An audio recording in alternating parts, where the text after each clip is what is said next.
What's up, Spirit Gang? Welcome to my channel. As you can tell by the title, today we are going to be getting into a book called The Ascending Goddess. And but before that, I wanted to get into something that came to me the other day. I gotta go to my notes real quick.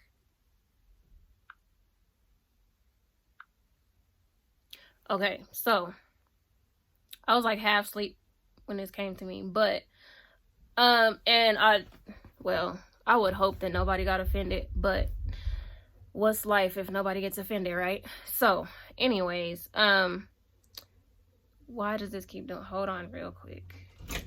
Get out. Okay, so I know a lot of y'all know it's a lot of energies going on out here for real. Some of these energies are of course positive, and there's a lot of negative ones, but there's still that balance regardless of how you look at it. I know for me personally, there's been a lot of males that do not want to tap into their divine feminine.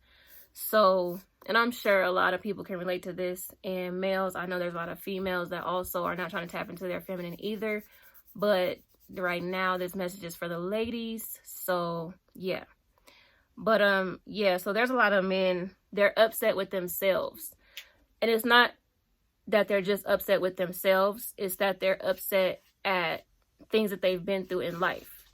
One of the biggest things that I've definitely been tapping into like more and more is shadow work, and a lot of people don't want to do that because a lot of people have issues dealing with themselves.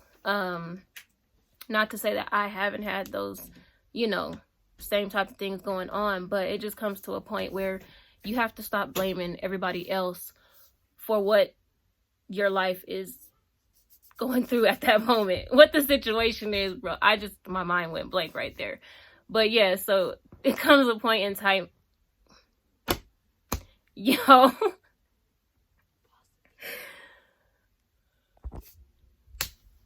Anyways, there comes a point in time in your life where you have to take accountability for yourself, your actions, and your situations, whether they be good, bad, or indifferent.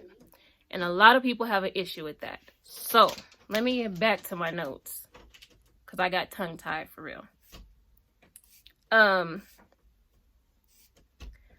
But yeah, so and I was watching a video the other day, and it was a reading, and so the chick that I watched, she was just I'm gonna have to try to remember I'm gonna have to remember the video specifically just so I can link it below. But yeah, a lot of these men that are having these issues may or may not feel like they can obtain a greater, I guess, purpose of self by violating, I'll say, young girls mostly, or dealing with younger women, because that's what's gonna feed their ego.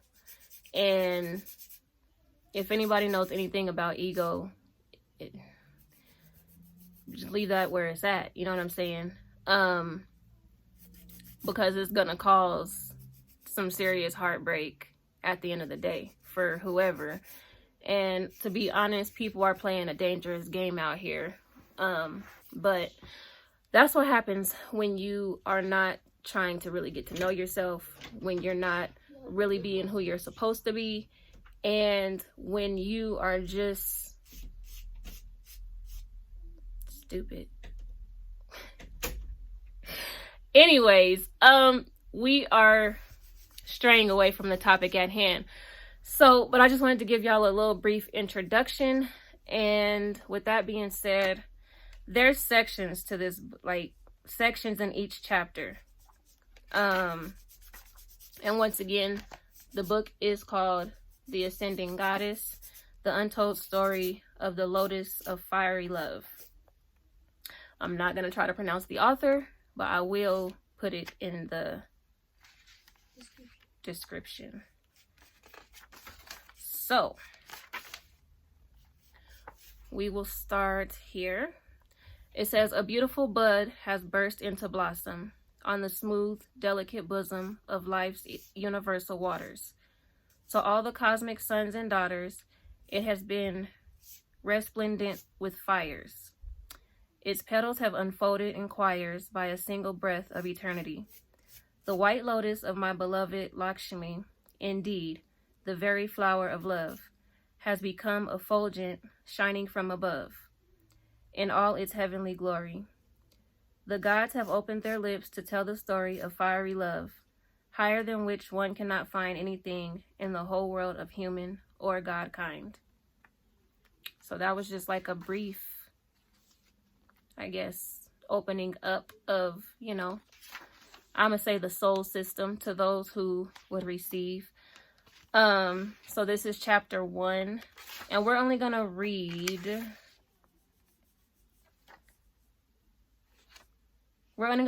till the second section, which is about 3 pages. So this is chapter 1, the awakening of the waters. Okay, so I had the whole part that I read got deleted the first time, so I'm hoping it works this time, because I've been trying this all day, but my phone has been tripping. But once again, we're starting chapter 1 of the Ascending Goddess, and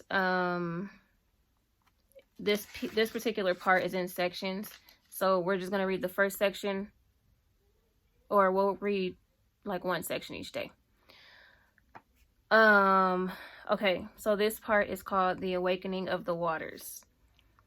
Woman was the first to enter the house of the planet Spirit. She looked around and found it quite cramped. One thing was needed, to expand the horizons of vision by pushing aside any limiting frames. The field of activity was broad, and woman set to work, having but one desire, to make the impossible possible. The walls were standing firmly, and time was required to shake their foundations. Millions, then billions of years flowed by. Gradually, dense structures began losing their hardened features, and forms were inevitably refined. Walls kept crumbling and became dilapidated. Even a stone can age, disintegrating into fibers before turning into dust. Thus, such coarse matter acquires a rarefied structure, turning into the subtlest muslin, breathing like a veil of air where previously it posed an impenetrable wall. The power of woman is in her weakness. Like a drop of water, she wears down a stone, falling as a gentle tear into its coarse, indifferent, cold embrace. She hurts herself in touching sharp corners and freezes amidst the gloom, chilling her soul, thereby turning into a cloud of ice. Who will warm this chilled creature? Who will melt this little chunk of ice by the fiery breath of their loving heart? And whose lips will embrace a drop of dew after warming it with their tender palms? Where can the world derive its warmth from, if it itself has not been warmed by woman? Stone incandesces only when it imbibes the heart of solar rays. What can a cold creature possibly give? Only cold. Thus one is born to give warmth, like the sun, while another's destiny may be to absorb flaming gifts. And the warmth of the latter will depend upon how deeply it is imbued with fires. So it is easy to be deceived when you touch an object that is only superficially warmed, yet conceals a terrible freezing cold within. Once the sun hides behind the horizon, you will immediately feel a cooling, and now it will be difficult to escape from the net of cold gloom that has trapped you. You need to find a woman appointed to bear the light which warms the frozen soul. Do not let her fire fade away upon touching a cold stone, but carefully safeguard the flame ignited in her breast by the great mother of cosmic waters. Each woman is a tiny cell of her immortal essence, but one cell may be healthy, while another has taken ill. She who has come to heal the world often herself needs curative currents, and these can be poured forth by the heart of the one destined to be her eternal companion, man. The Heavenly Father produces sons, intending them to play the role of fathers. Likewise, the Great Mother gives birth to future mothers, preparing her daughters for motherhood far in advance.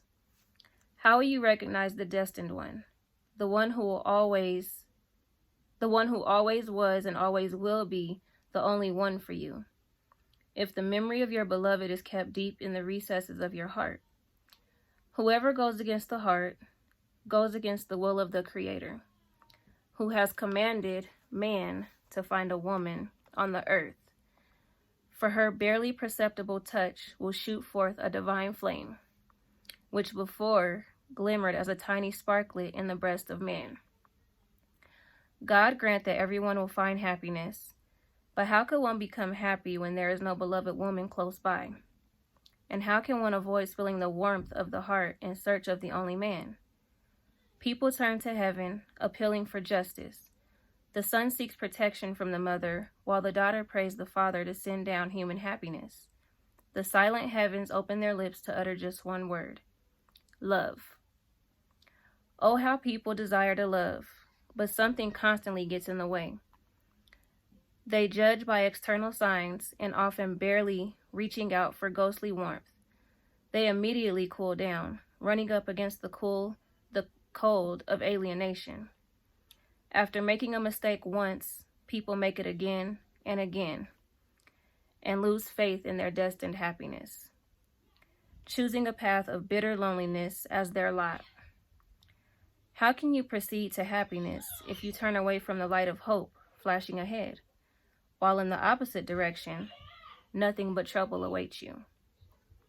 Two opposite poles are manifest in the world: fire and water, man and woman, happiness and unhappiness. You can proceed in only one direction, aware that you cannot escape from yourself. Night does not exist without day, and the light is shaded by darkness. It is possible to see two sides of one and the same phenomenon in everything. Similarly, unhappiness should be considered the opposite pole of your destined happiness. Service to the human heart is a heroic deed. This is the path of water, which sprays in all directions from colliding with rocky rapids, which interrupt the smooth flow of the current. And yet, without losing its progressive pressure, the water polishes an immovable mass and, through the forces of its tenderness, prevails over the coarse form, persistently sculpting it until all opposing particles melt and merge into a single movement. The water accelerates its flow. The sharper the resistance, the stronger the current rages, speeding up the transfiguration process in the self-opposing elements.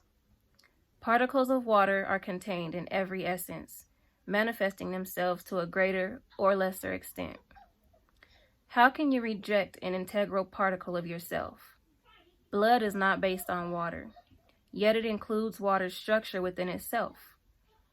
The daughter of the great mother of waters is your drop of blood, and if it is taken away from you, it means you are deprived of life. In the same way, it is impossible to take away breath from woman when she breathes through her beloved, one alone, washing his petrified heart with pure streams of tears in the name of awakening a reciprocal fire. How narrow the world is without love, how cruel the shackles changing the wings of the free woman's spirit. She came to find her beloved one. Feeling cramped in her cage, she has burst out into freedom because she understands the whole importance of her journey. To her has been entrusted the mission of cosmic love. She is the bearer of the light of eternity, and the Great Mother has given her the right to be the guide for man. The water igniting the fire is the symbol of the era of the Mother of the world.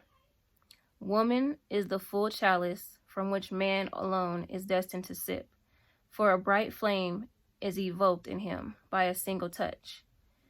And she who maintains the flame, unspilled in her chalice, brings the sacred fire of the spirit of Zarathustra to the world. All right, y'all. So that was the first part of chapter 1. I hope you enjoyed it. Comment down below if you want to discuss any part of it. Thinking about uploading like pictures and stuff of the actual pages that I'm reading, but I'm not sure yet since my phone is tripping. But like, share, subscribe if you haven't. Again, comment if you want to discuss. I will also be figuring out how to get my social medias on here. But until then, thank you. And as always, I love you.